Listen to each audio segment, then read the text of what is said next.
अस्सलाम वालेकुम ड्रामे बाज़ियंस, कैसे हैं आप सब। वेलकम और ड्रामे बाज। आज की इस वीडियो में हम ड्रामा सीरियल परिज़ाद एपिसोड 10 के बारे में बात करेंगे। तो चलिए वीडियो शुरू करते हैं जी। तो ड्रामे बाज़ियंस, जैसा कि पिछले एपिसोड में परिज़ाद का मैनेजर रात को लोडिंग कर रहा था और परी के परमिट मांगने पे उसने इसको कहा कि अगर किसी को बताया तो नौकरी पे मत आना, और परिज़ाद वहाँ से चला गया। वहाँ परी ने ये सब जानू को बताया तो जानू ने भी उसको यही मशवरा दिया कि भूल जा सब कुछ, वो सेठ का बहुत पुराना वफादार है, क्यों अपनी जान पर जुल्म कर रहा है। और परी नाश्ता करने लग गया। परी ये सच बताने बहरोज के ऑफिस चला गया। वहाँ इसको वेटिंग पे बिठा दिया गया। काफी देर बाद जब उसको इजाजत मिली तो अंदर सेठ को परी ने सब कुछ बता दिया, जिसपे सेठ ने फरोज को कहा कि इसे शाम को मेरे पास लाओ, और चला गया। वहाँ मालिक के जाते ही मैनेजर ने परी को कहा कि अब तुम अपनी छुट्टी समझो। शाम को गोल्फ खेलते वक्त परी को अपनी बात साबित करने के लिए 5 मिनट दिए गए, जिसपे फरोज ने कहा कि अगर ये झूठ हुआ तो तुम्हारी लाश भी नहीं मिलेगी। और सेठ ने मुस्तफा से पूछा कि ये क्या कह रहा है, जिसपे मुस्तफा ने भी डरते हुए इकरार कर लिया कि जी सर, ये सच कह रहा है। जिसपे सेठ ने परी को शाम में घर लेके आने का कहा। शाम को फरोज परी को लेके सेठ के पास आया तो सेठ ने कहा कि तुम बहादुर हो मगर अहमक भी हो, तुमने अधूरा सच बताया जो मुकम्मल झूठ से भी ज्यादा खतरनाक है। और फरोज को कहता है कि ये तुम्हारे काम का लगता है, इसे काम समझा दो। और कहता है कि ये जो तुम बड़े बड़े घर देख रहे हो, इन सब को कभी न कभी रात में होने वाली लोडिंग का पता चला था, मगर इन्होंने अपने मालिक को कुछ नहीं बताया और आज ये अमीर बन गए हैं। जिसपे परी ने कहा कि जी सर, मैं समझ गया। रात को जानू परी को बिल्कुल ठीक देखकर हैरान हो रहा था और कहने लगा कि इसका मतलब सेठ को सब पता था, मतलब ये ऑफिस वगैरह ये सब धोखा है। लोग ठीक कहते हैं कि सेठ अंडरवर्ल्ड का बेताज बादशाह है और वो सब सेठ के हुक्म से हो रहा था, और तूने सेठ के साथ वफादारी साबित कर दी है। अब तुम उसकी नजरों में आ गए हो, मेरी बात मानो तो चले जाओ यहाँ से। इस पे परी ने कहा कि मैं वापस नहीं जाऊंगा, मैं अपनी कश्तियां जला कर आया हूँ। अगले दिन सेठ के बुलाने पे परी सेठ के घर आया हुआ था तो फिरोज ने परी को बताया कि आज से तुम यहाँ रहोगे, तुम्हारी ड्यूटी मालिकन के साथ होगी। और सेठ उसको कहता है कि वो कहाँ जाती है, किससे मिलती है, मुझे सब रिपोर्ट चाहिए। इस पे परी ने कहा जी सर। यहाँ घर पे हज्जन बुआ ने बताया कि मैंने बहुत मेहनत से पता करवाया है,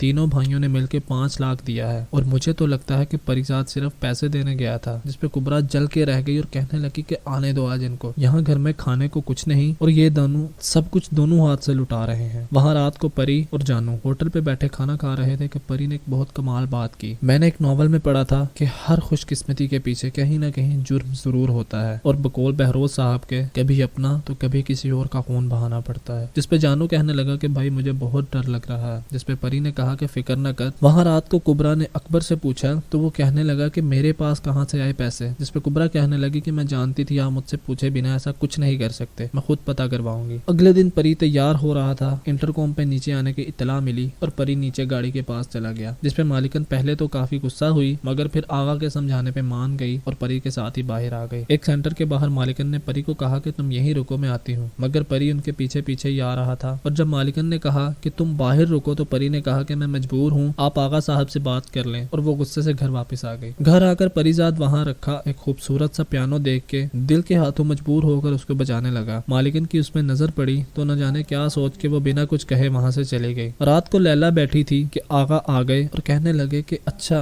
नाराज हो, मैं साउथ अफ्रीका से आ जाऊं तो कहीं चलेंगे। इस पे वो खुश हो गई और कहने लगी कि आप हर बार यही कहते हैं। जिस पे आगा ने कहा कि नहीं, इस बार ऐसा नहीं होगा, और इसी सीन पे ड्रामे का एंड हो गया जी। तो ड्रामे बाजो, ये थी आज की वीडियो। आपको कैसी लगी कमेंट्स में जरूर बताना। नेक्स्ट एपिसोड के नोटिफिकेशन के लिए चैनल को सब्सक्राइब कर दो, वीडियो को लाइक और शेयर जरूर करना। मिलते हैं नेक्स्ट वीडियो में। अल्लाह हाफिज।